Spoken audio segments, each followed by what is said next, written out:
ये कौन है जो आपको परेशान करता है? ये कौन है जो हमारे भीतर बैठा है, जो हमें डराता है? कुछ भी अच्छा करते हैं तो ये डराता है, कुछ भी क्रांतिकारी करते हैं तो ये डराता है। क्यों है ये? ऐसा क्या है हमारे भीतर जो हमें डराता है? कब तक ये डराएगा? हमारा मन हमको डराता है।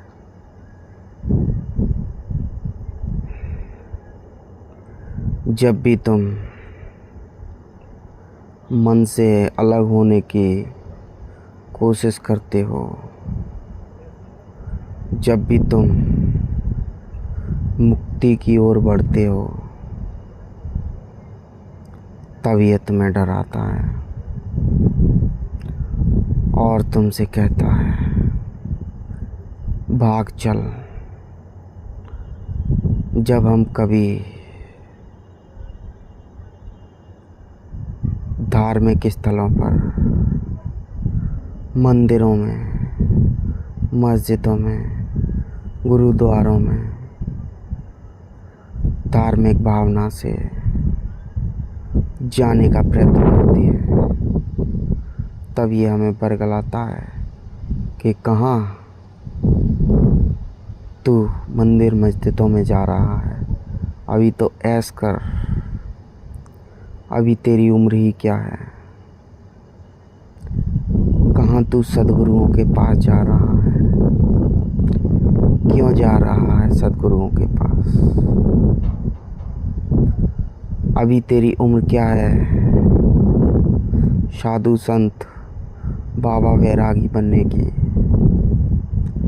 ये हमें डराता है कि इस संसार में तुम रहोगे तब तक बड़ा आनंद है। तुम इसी संसार में जड़ रहो, इसी में खूब मौज मस्ती करो। तुम इससे दूर या मुझे छोड़कर जाने की कोशिश मत करो, क्योंकि ये बैठा है हमारे सभी के भीतर। ये हमारा दुश्मन बनकर बैठा है और अपने साथियों को भी बुला लिया है। घर हमारा है, बैठा पापी है। इस पापी को भगाना होगा, तभी तुम जो चाहते हो वो कर सकोगे। तभी जो तुम्हारे लिए बना है उस ओर तुम बढ़ सकोगे, अन्यथा ये हमेशा भटकाए रखेगा, हमेशा तुमसे ऐसे ऐसे कार्य करवाता रहेगा जिससे तुम परेशान और विक्षिप्त ही होगे। तुमको कभी भी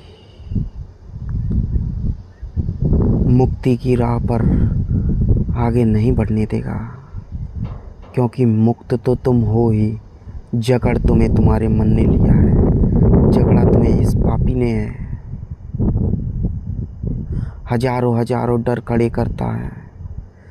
जब भी कभी मुक्त होने की राह पर तुम चलोगे, ये हर संभव परेशानी खड़ी करेगा, लेकिन जिस परेशानी को यह एक बार खड़ी करेगा, दूसरी बार इसकी हिम्मत नहीं है कि उस परेशानी को खड़ा कर सके, क्योंकि दूसरी बार तुम सजग रहोगे।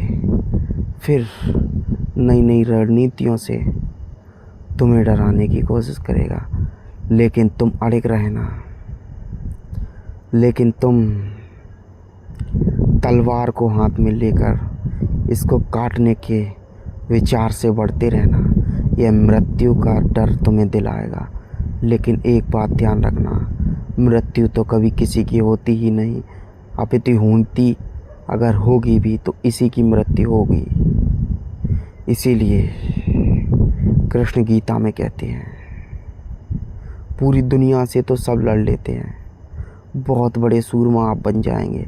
सिकंदर पूरी दुनिया को जीतने चला, लेकिन जब मरता है खुद को ही नहीं जीत पाता है। इसीलिए औरों से तो सब लड़ लेते हैं, लड़े स्वयं से वीर। तुमको स्वयं के भीतर बैठे इस पापी मन को निकाल फेंकना होगा, इस दुस्साहसी को जला देना होगा। इसने हजारों को कर्मियों को, हजार पाप कर्मियों को, अपने भाई बंधुओं को तुम्हारे पवित्र मालिक के शरीर में बिठा के रख लिया है।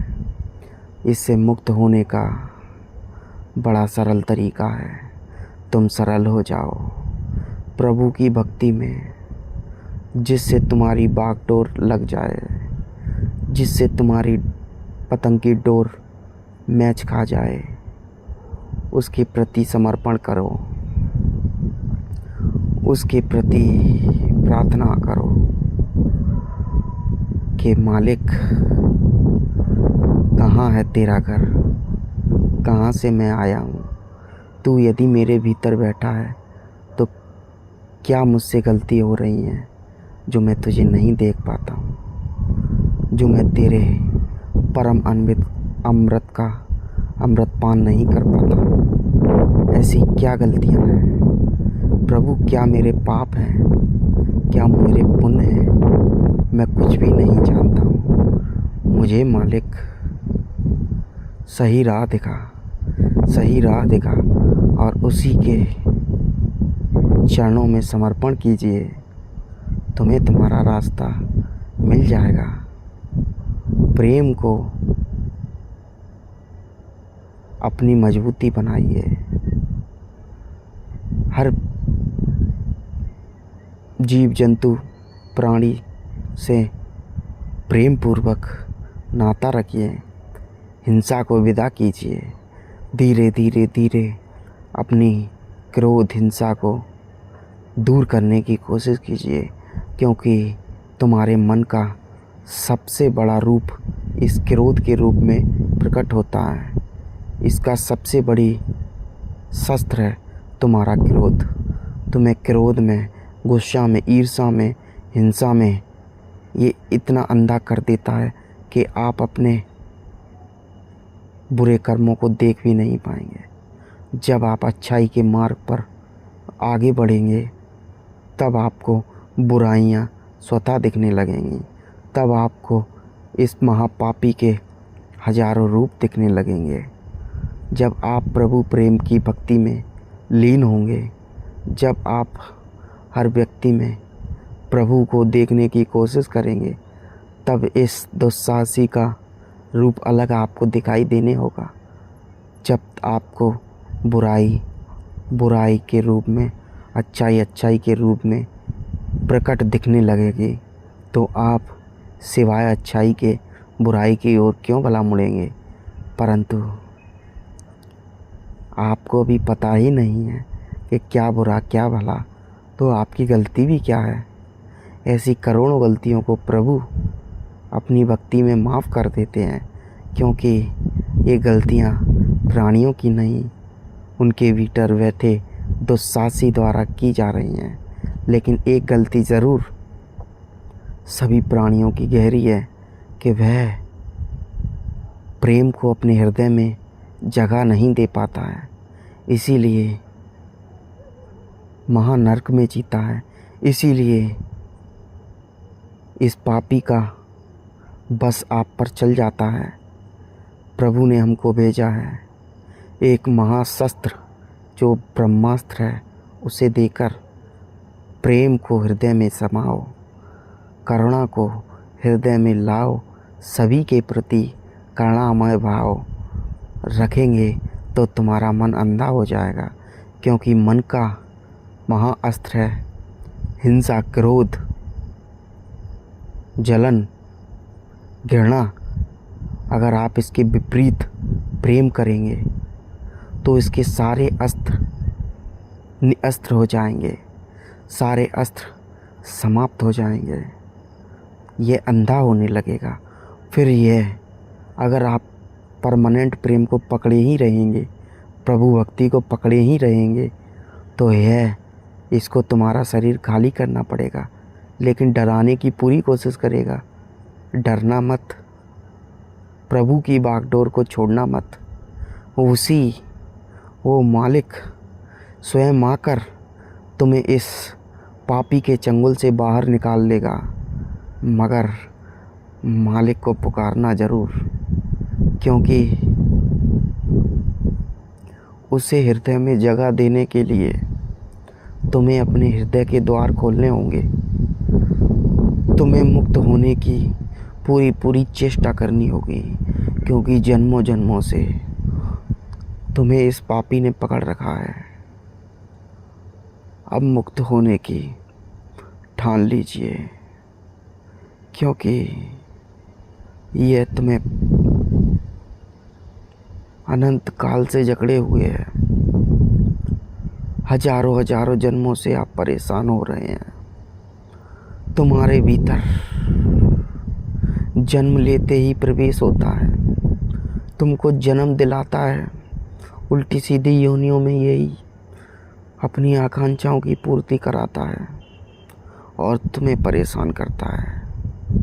अब ठान लीजिए और मालिक से प्रार्थना कीजिए, और मेरी प्रार्थना भी आपकी के साथ है।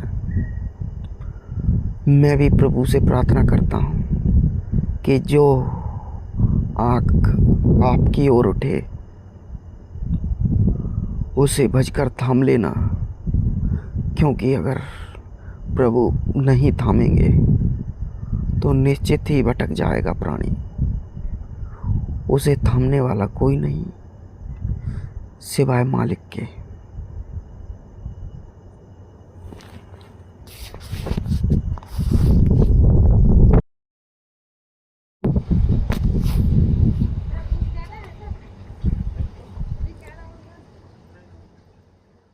ये कौन है?